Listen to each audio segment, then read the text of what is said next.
All right, last class we learned, hopefully, about getting empirical formulas from mass percent. We also did a little bit of mass percent stuff. And building off of this idea of empirical formula, we've got something that's related, that's arguably easier, which is hydrates. If you drink a lot of water, what would you call yourself? Hydrated. Hopefully hydrated is what you're thinking and not some other weird thing. So if you drink a lot of water, you're hydrated. Chemicals, compounds in particular, sometimes also sort of drink water. They'll absorb it just from the moisture in the air. This is why some of your like your table salt clumps together. This is part of the reason why your table salt clumps together, and you might want to put some little pieces of rice or something in there.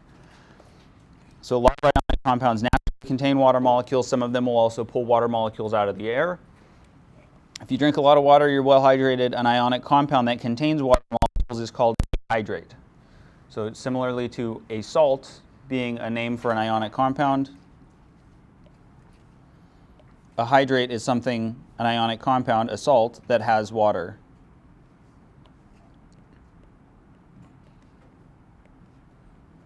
So a salt is an ionic compound.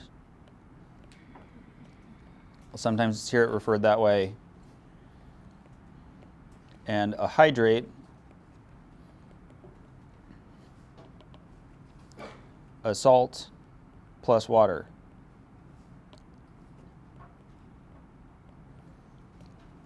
So there are water molecules associated with each of the formula units of the salt, and the number of those varies. You can also remove that water, oftentimes with heat, so you can heat it up maybe to the boiling point, maybe higher. Ionic compounds have really high melting points, so you don't have to worry about melting your ionic compound. And the ionic compound that you get afterwards is anhydrous. That an prefix functioning the same as the a prefix, so meaning not.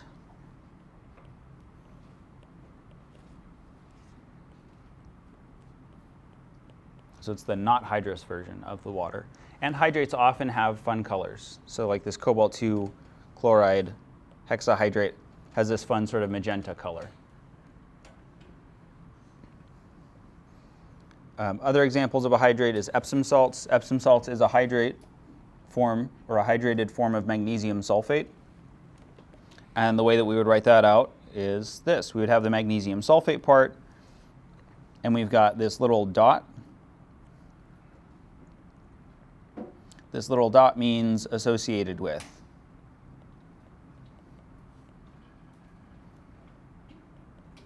I don't know that that's like the strict definition, but that's the way that I think of it. So each magnesium sulfate is associated with, or connected to, or related to in some way, 7 water molecules. That middle dot, or whatever it is not multiplication. We're not multiplying these two things together. The full name of this compound, this Epsom salts compound, is magnesium sulfate, because the MgSO4, heptahydrate. So we use the same prefixes as we do for molecular compounds. And we call the H2O hydrate.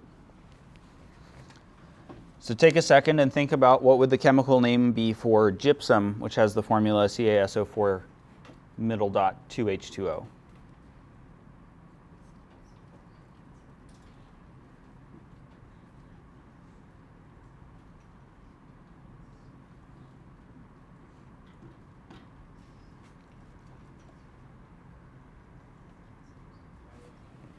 Okay, so the chemical name, it's an ionic compound. The first thing that shows up is Ca. Ca is calcium. Calcium is always the same ion because it's an alkaline earth metal. So we just write the name calcium. We've got the SO4 group. SO4 is our sulfate group. So it's calcium sulfate. We've got the dot that means associated with. So each calcium sulfate has 2 waters with it. Our prefix for 2 is di. And water we call the hydrate. So calcium sulfate dihydrate.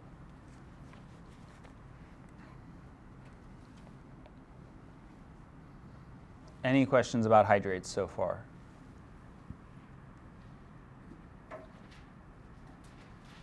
Cool. We can also find the percent water in a hydrate. So this is similar to percent mass, or mass percent rather.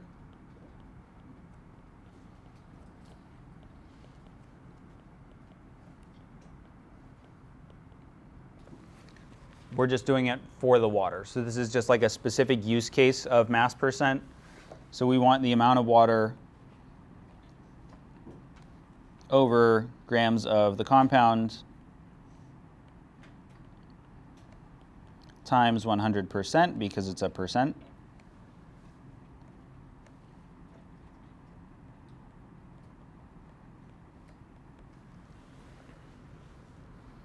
So in cobalt 2 chloride hexahydrate, we will need the molar mass because we weren't given a specific amount. So we're going to find the molar mass first. We've got cobalt.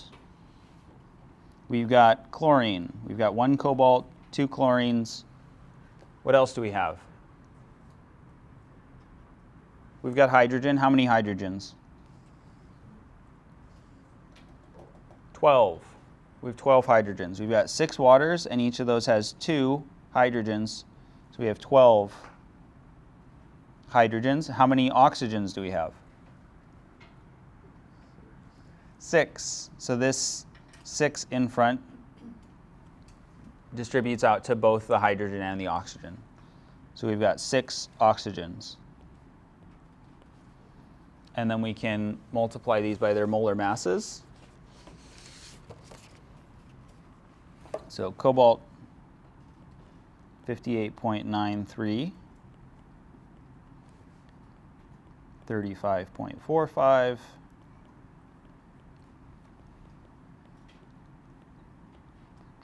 lots of stuff we've seen before. And then once we have all this written out, you don't necessarily have to write this all out. You could just plug it into your calculator. I'll usually just write it out like this, and then we throw the whole thing into the calculator.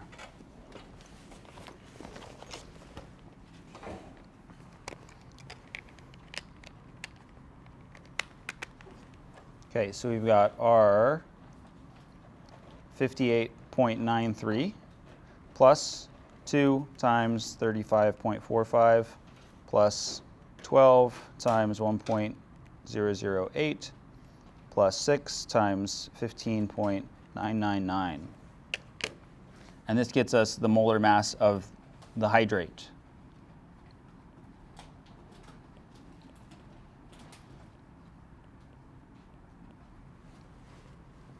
So this is the whole thing, the compound. So we'll plug that number in for our grams of compound. If we're just going to assume that we've got 1 mole so that the moles disappear, very convenient. What are we going to put on top for grams of H2O? How would we find that number?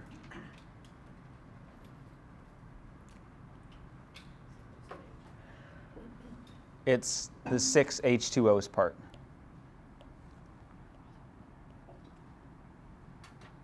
So we have to figure out what's 6 waters, what's the molar mass of 6 waters. We did that calculation basically already, so we just do the 12 times 1.008 plus 6 times 15.999.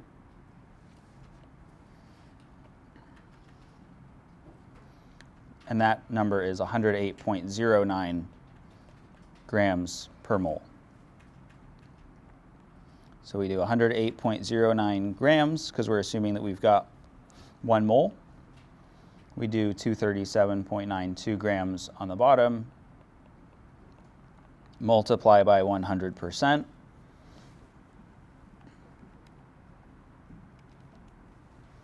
And we get 45.43.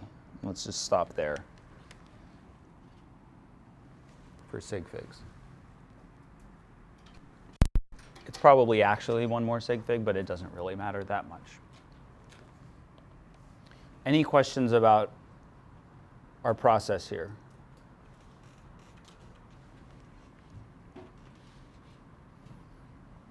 Okay. Let's also practice determining the molar mass. So I'll give you, wait, we already did this one. Cool. So we're going to skip that. We already did that. I did that on the previous slide. That's fun.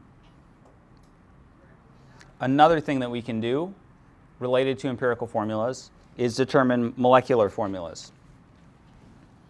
So remember, our empirical formula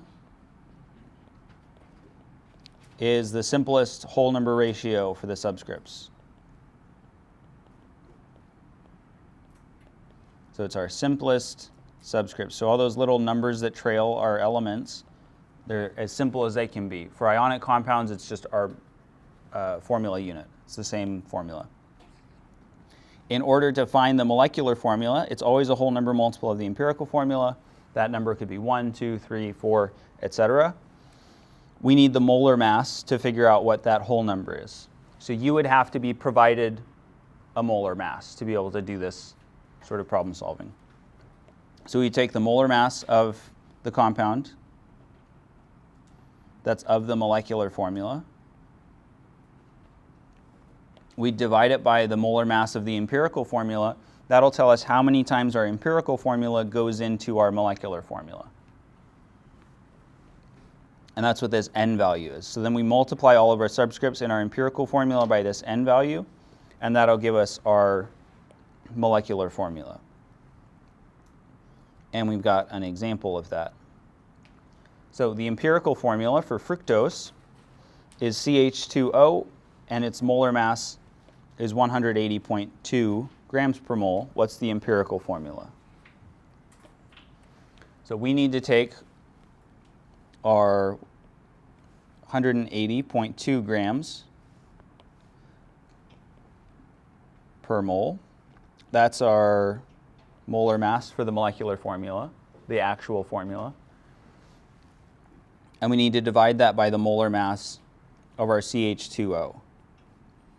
So we've got carbon, hydrogen, oxygen. We just do a real quick molar mass calculation, adding the molar masses of all the little components.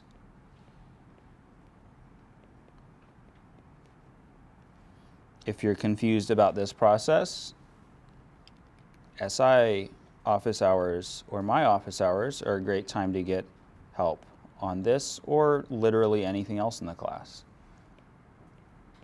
Even if it's stuff that we've already talked about, especially if it's stuff we've already talked about. Okay, so we get a molar mass that's a little bit over 30, like me.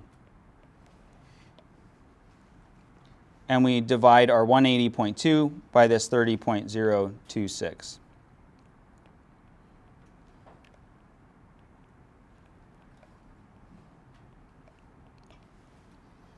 Hopefully some of you can see where this is going. It's 6.0014 dot dot dot. Can we round this? Yes, we have to round it. It has to be a whole number because we're going to be multiplying our subscripts by this number to get to our molecular formula. So then we take our CH2O that we were provided with, CH2O, but in green, multiply all these subscripts by 6, and our molecular formula is C6H12O6. Again, you should always get a whole number when you do the molar mass divided by the empirical formula molar mass. It should always come out to almost exactly a whole number. Questions about any of those processes?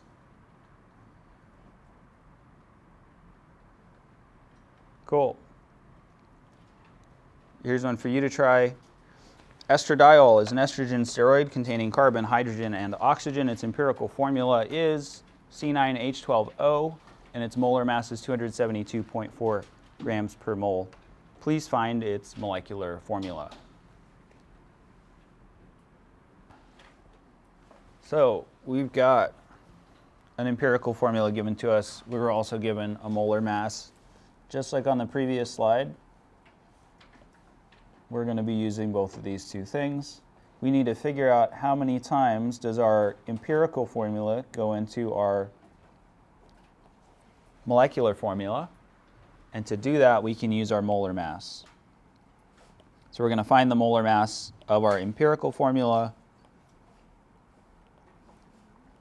We've got 9 carbons, 12 hydrogens, 1 oxygen.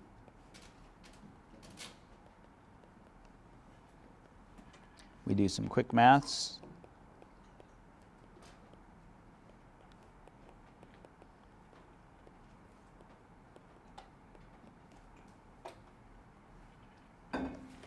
And we'll plug that into the denominator of this equation.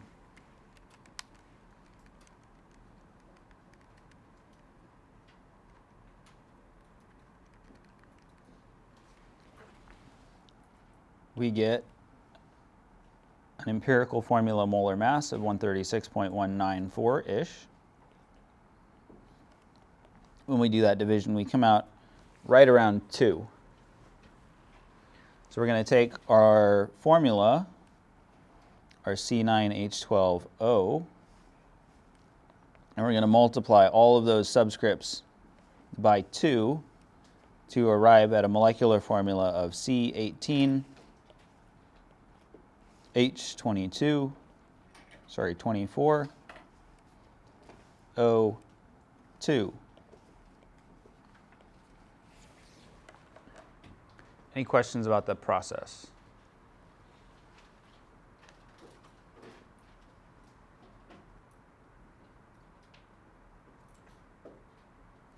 Great, that'll do it for chapter 4.